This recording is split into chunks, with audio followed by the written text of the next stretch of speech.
Welcome to Legal 123s with ByrdAdatto. Legal issues simplified through real client stories and real-world experiences. Creating simplicity in 3, 2, 1. Welcome back to another episode of Legal 123s with ByrdAdatto. I'm your host, ByrdAdatto, with my co-host, Michael Byrd. As a business and healthcare law firm, we meet a lot of interesting people and learn their amazing stories. This season's theme is unintended consequences.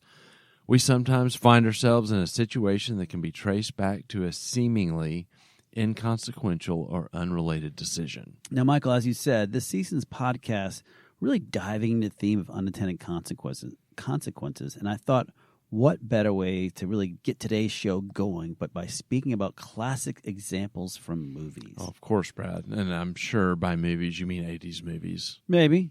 I don't know. Maybe. Let's just start with some random one. Do you remember the movies Raiders of the Lost Ark? And there's a famous scene in the marketplace where Indy pulls out his gun. I do, because I'm old like you. And so for our Gen Xers out there, they probably know what you're talking about. I don't know if you lost the younger crowd, Brad, but the one with the sword-wielding guy. The same guy, yeah. Yes. He is ready for a big showdown. Instead, Indy just pulls out his gun and shoots a sword-wielding guy and just drops him dead. It's classic. And the unintended consequences, Indy just turns this really climatic scene and duel into really on a kind of a total joke. Well, I definitely remember it's an iconic scene. I'm not sure that's an unintended consequence. Wasn't that just a clever way to show how exhausted he is? Well, you thought it was, but the real story is Harrison Ford, who was playing Indiana Jones in the movie, was suffering from a real bad case of the stomach bug, and he could not be on the set for very long.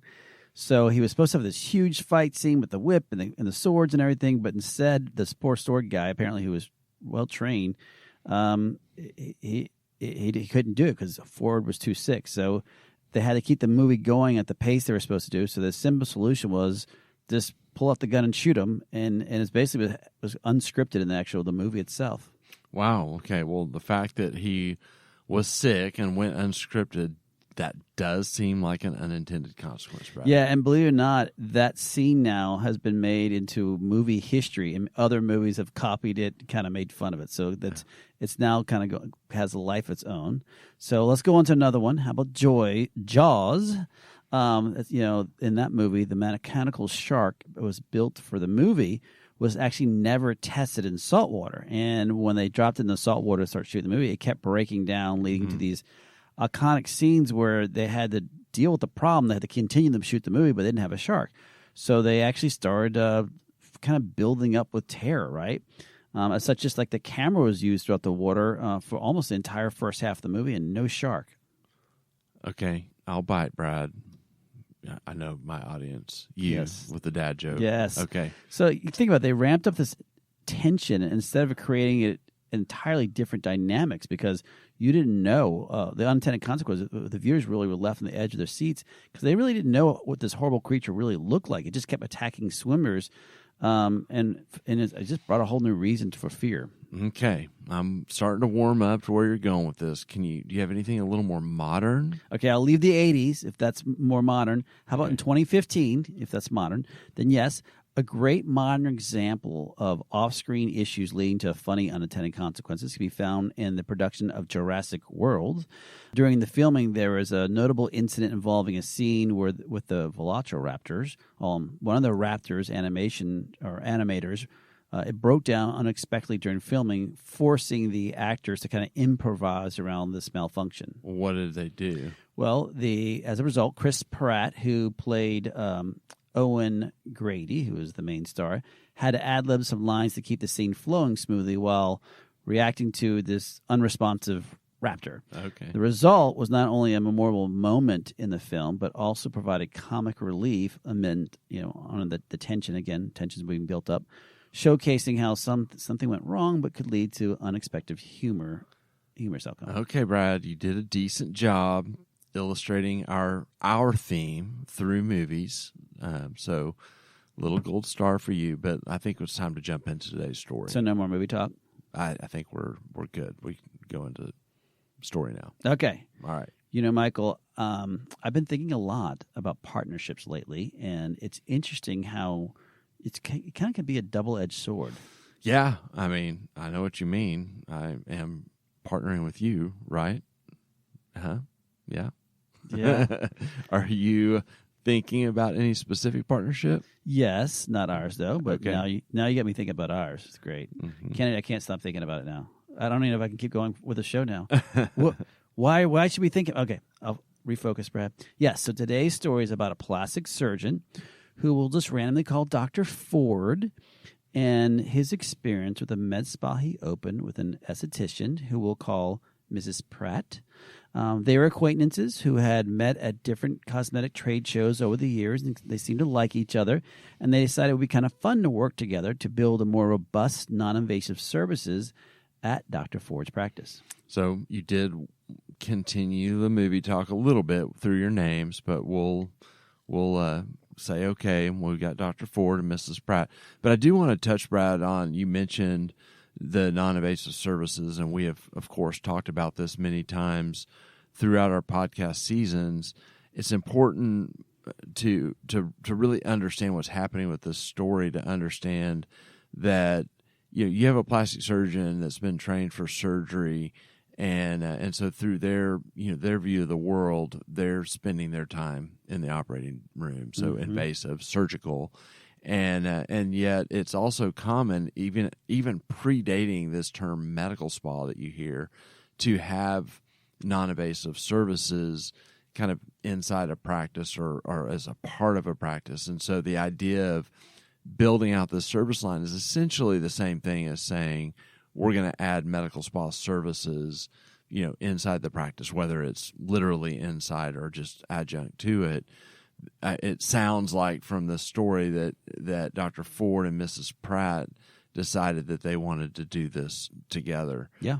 Brad, do we need to talk about scope of practice for an esthetician for the show, given that she's going to be a partner? It's a fair question, but no, we don't have. We've discussed it enough shows, and it's really not going to be as relevant to this. But if a physician is delegating medical service to an esthetician, there are some traps that the physician would have to work through, but not for today's show. Okay.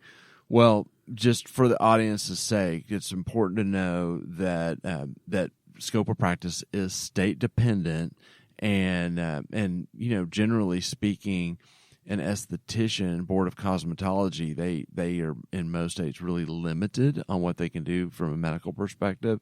So you really have to look closely at that and see if there's a path through kind of the physician's license that would allow those services to be delegated. Yeah. But tell me, how did this new relationship go? Well, after a year of working together, Ms. Pratt suggested that Dr. Ford really invest heavily into this new non-invasive side, into a new med spa space. Okay. Dr. Ford agreed, and they rented out a bigger area in the office, or kind of took down some walls, really, and it spent a lot on this new build-out with new supplies, furniture, fixtures, and equipment, new staff.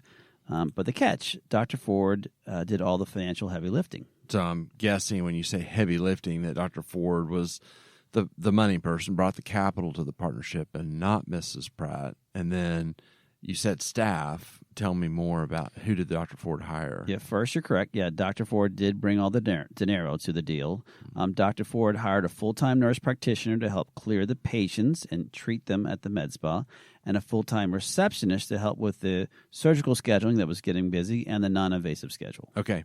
And again, another thing we've touched on, but context to talk about, hiring a full-time nurse practitioner. You said clear the patients. This audience we've talked before talks about the good faith exam. NPs can play a really important role because they have a pretty robust scope of practice for what happens inside a med spa. So they're able to, give a diagnosis and treatment plan for new patients. They're actually able to do the procedures themselves, and so particularly with an esthetician involved, this seems like an important role. Did they have any legal framework in place, that Dr. Ford and Mrs. Pratt, for their partnership, or do they have an employment agreement? We can discuss legal documents later, but understand, they're friends. They're running and gunning and breaking things, moving really fast. They really want to get this new med spa off the ground?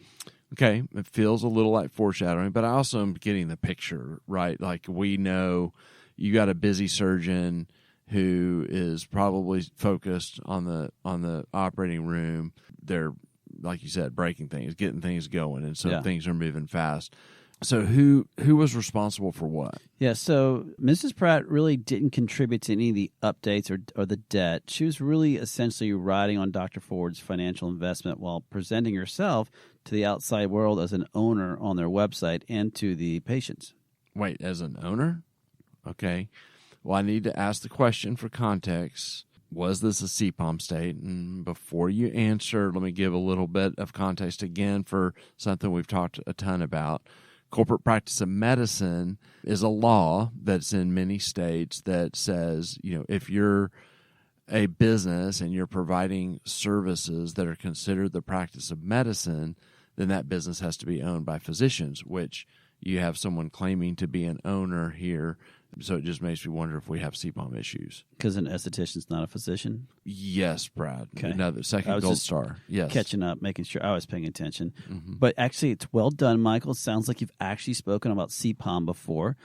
But under today's story, although, again, an important question and one in which Dr. Ford and Mrs. Pratt never really discussed, it will not be relevant for today's unintended consequences. At this time, Mrs. Pratt was not an owner, although it was discussed that Mrs. Pratt could get ownership in the med spa. So if she's not an owner, despite calling herself one on the website, I guess this would legally make her an employee? Correct. She was a full-time W-2 employee. Okay. As time passed and the med spa gained popularity, Dr. Ford was really, again, was going back to you said earlier, was really swamped with the surgical procedures and really didn't have time to really focus and manage the med spa. With the med spa being so busy, Mrs. Pratt had finally came to Dr. Ford and said, I'd like a significant raise because, again, she's just been treating an employee, and I really want some actual ownership. What did Dr. Ford say? Well, he explained that the med spa wasn't generating enough revenue to justify the raise, especially with the salaries he was already paying at this point. Remember, he had to hire 2 new full-time people, and it was still work in progress. There was lots of work happening, but based on the overhead, almost no profit coming out of the med spa at this point. Yeah, this is really common, and I can kind of picture Mrs. Pratt is probably, working her tail off, right? Making it happen, feeling like an owner, but from a business perspective, running a business, you have overhead that goes into it. You have a bunch of capital that was put into it. And so a lot of times at the start of a business, even if things have some traction and money's coming in, your P&L may not really be showing something yet, a profit. And so there is a difference between busy and being profitable. I guess my follow-up question is, do you think, did she deserve an ownership share? Yeah, before I answer that, I think a good point to make on the P&L also is understanding, the profit margins on the surgical side tend to be much higher than the profit margins on the non-invasive side. So even though it looked like they're probably really busy, they were accounting for the profitability on the med spa side differently than on the surgical side. So important part to make because that's where the money was being spent. Back to your question, about the ownership, it started getting complicated. Mrs. Pratt really wanted to buy in for half of the med spa, but at a fraction of what Dr. Ford had already invested into the business. Okay, another follow-up question. Was the med spa a separate entity, or was this actually part of the surgical practice? Because that obviously would make a huge difference on how they would set up an ownership model. Hey, Kenny, cut my mic. I don't want Michael to hear this, or maybe cut off. He's correct again, audience members. But unfortunately, Michael, it's not relevant to today's story. Oh, wow. You say I'm correct but not relevant? Yes. Okay. I feel better about that statement now. Okay, yeah. So what happened next? Well, Dr. Ford said he would consult with the CPA to explore options. But before he could really act, Mrs. Pratt pulled a fast one and moved down the block to open her own med spa with another plastic surgeon. And she took the full-time receptionist and nurse practitioner with her. Yikes. Oh, that had to be a massive blow to Dr. Ford. He funded it all, ended up with a shell of what he built together.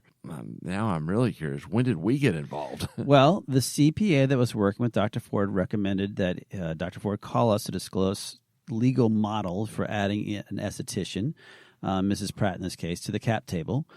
We had one discovery call and discuss options with Dr. Ford, and the very next day is when we got a frantic phone call from Dr. Ford letting us know that Mrs. Pratt has left and was calling all the practice patients and had hired that MP, again, receptionist, and he needed help to stop this bleeding. Oh, wow. So just quick context for the audience, being added to the cap table is kind of a fancy way of saying becoming an owner. Each in a partnership, there's a cap table that shows the percentage of ownership. We don't need to spend much more time on that, though, because she's gone. She's gone. Yeah. All right. Well, let's go to commercial and discuss the unintended consequences of their partnership and learn what happened with Dr. Ford and Mrs. Pratt. Many business owners use legal counsel as a last resort rather than as a proactive tool that can further their success. Why? For most, it's the fear of unknown legal costs. ByrdAdatto's Access Plus program makes it possible for you to get the ongoing legal assistance you need for one predictable monthly fee. That gives you unlimited phone and email access to the legal team, so you can receive feedback on legal concerns as they arise. Access Plus, a smarter, simpler way to access legal services. Find out more. Visit ByrdAdatto.com today. Well, welcome back to Legal 123s with ByrdAdatto. I'm your host, ByrdAdatto, with my co-host, Michael Byrd. Now, Michael, as you heard, this season's theme is unintended consequences.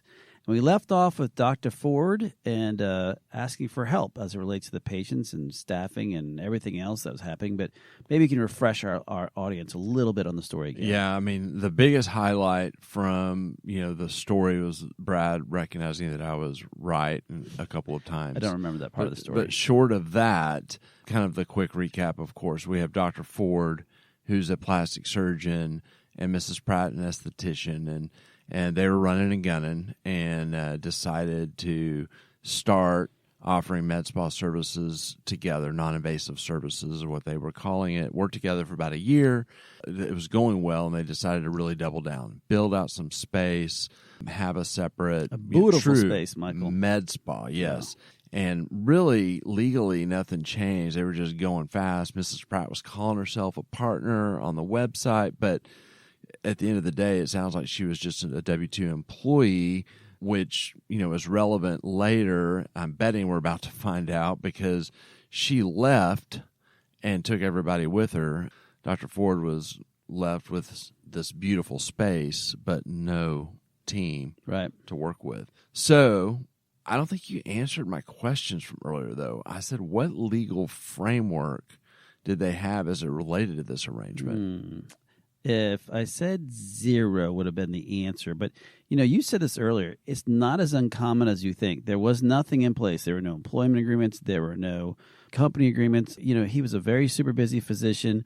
He was partnering with someone that he was friendly with, and he was excited about this idea about opening a med spa.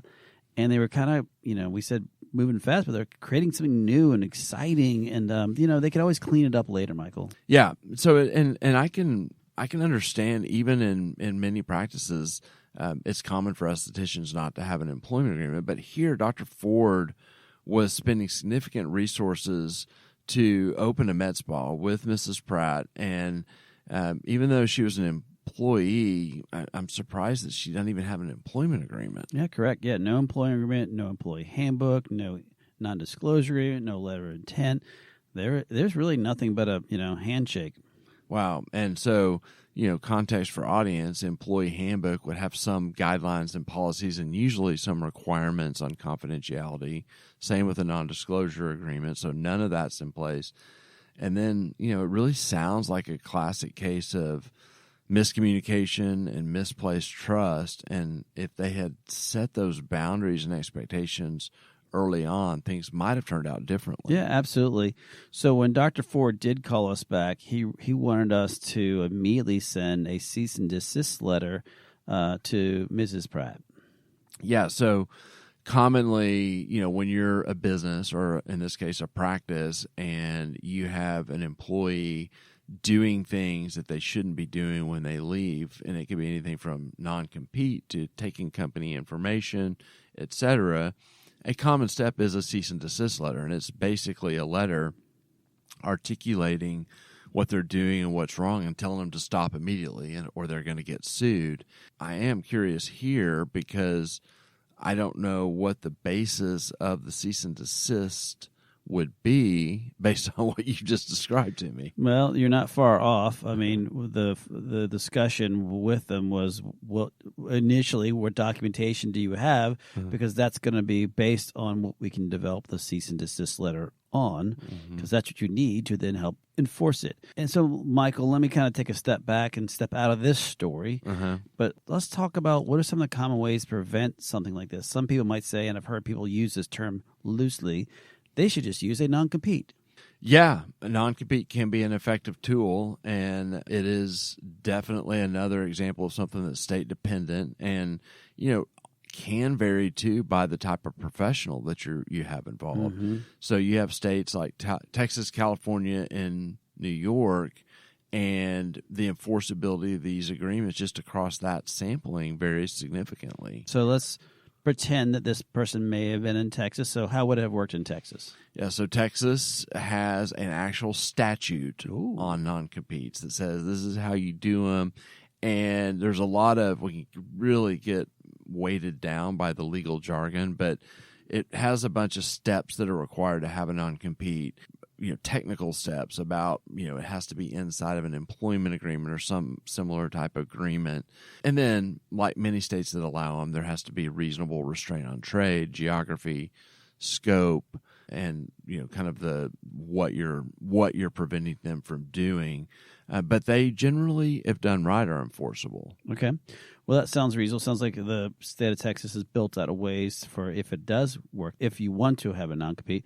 Well, what about, let's just pretend they were in California. What would happen there? Yeah, I mean, the word on the street, which is mostly true, is that non-competes are banned in California. It's true as it relates to an employment relationship. Yeah. If you are a partner or a co-owner in a business or you buy a business, they can be enforceable in those kind of circumstances. Perfect. Okay, well, that makes sense because if you're an owner versus an employee, there are different covenants you might want to think about. So let's go on to other things. Someone might say, word in the street. Could they have focused on other protective measures like maybe confidentiality agreements? Yeah. So a confidentiality agreement, or sometimes you'll hear the term non-disclosure agreement, they accomplish the same thing, is built around this idea that the company has this important information that they want to maintain as being protected. So it's proprietary information or patient lists, business strategies, and the idea with these agreements is you, the employee, are going to receive these things, and you agree to maintain the confidentiality of that both while you're employed and after you leave. And so that does have some teeth to it to deter them if they go and join or start a competing business, and would give you something to hold on to if you were wanting to draft a cease and desist letter, as you mentioned above in our story. All right, so let's just apply it now. So how would that work in practice then? Yeah, so the agreement itself has to kind of define or outline what is confidential information, and have consequences for violating the agreement. And I'll say this: I mean, as a general rule, all employees should be subject to a confidentiality agreement. In fact, you even see those in handbooks a lot of times, or having as part of the employment packet, they sign off to one of those things. And in a practice where you have HIPAA responsibilities, it becomes even more important. And then if you're in a state like California where you can't have a non-compete, it becomes even more critical to have something to protect yourself. Yeah, makes sense. What about enforcement? So now we talked about the different tools out there. If someone does breach this agreement, how can it be enforced? Yeah, I mean, if you can take a legal action. So the cease and desist is really a first step towards that. It's like a warning shot saying you better stop. But then at that point, you're filing a lawsuit and probably seeking an injunction where you have a court intervene and make them stop. But there may be underlying damages that you're seeking, depending on what was taken and how it was used and how it affected or hurt the business. But they're generally pretty enforceable documents if the employee actually did take confidential information. Gotcha. So what if they challenge it in court, like the employees? Yeah, I mean, I think that when you're talking about confidentiality agreements, it really is going to come down to some technical things, like is what you claim to be confidential information actually confidential information? So did you treat it that way? Yeah. Or was it something that anybody could get access to, and do others in the public domain have it? And then, of course, you got to prove that the employee actually has it. But, like I said, generally speaking, they're enforceable. There's a burden to meet to essentially establish, yes, it's confidential, and yes, the employee took it. Sounds like there are a lot of good ideas out there that they could have done. Do you have any other safeguards or that I didn't ask about that the practice could utilize? Yeah, I mean, as a general rule, when you're looking at the employee relationship, there really is a carrot and a stick approach. So we're talking about the stick approach, which is how do you protect? Yeah. How do you restrict the patient from doing things that can hurt the practice? The flip side, which might have happened had there been ownership given, earlier on, would be the carrot, which is how do you keep them from leaving in the first place? Right, sure. Well, good points. This obviously feels like a cautionary tale about the importance of clear agreements in business, especially when you're working with employees. And as a reminder that just because you have a good relationship with this potential partner doesn't mean you can skip all the legalese. Yeah, agree. So curious, Brad, what ended up happening with Dr. Ford and Mrs. Pratt? Well, because there was no documentation at all to prevent Mrs. Pratt from joining a doctor down the block or recruiting the patients and employees, Dr. Ford really didn't have any mechanism to help enforce the protective covenants you discussed so well earlier. Oh, scratch that. No, I meant that other guy who was on the podcast discussing it earlier. As such, unfortunately, he was stuck with this empty, beautiful med spa that didn't have any patients or employees. Oh, man, that's really sad, Brad. So what did Dr. Ford do next? He needed to regroup, and he started working with a consultant on how to salvage what was left of the med spa or even pivot to focus solely on the surgical practice. So he needed to rethink his approaches, and obviously with partnership in the future and nothing else. It reminded him as a good way to have a solid plan in place before executing on something. Yeah, and I'd say kind of as a wrap-up comment, Brad, it's really common when business owners have a new idea, to kind of test it out, get a little proof of concept, roll with it a little bit, and then you start going fast. But, there is risk if you don't pause to make sure that you're protected in what you're trying to build. And in this case, the unintended consequence was, they made a connection and started rolling, and then he's unprotected at the end. And so, paid dearly for it. No doubt. Well, Michael, we're back next Wednesday's show.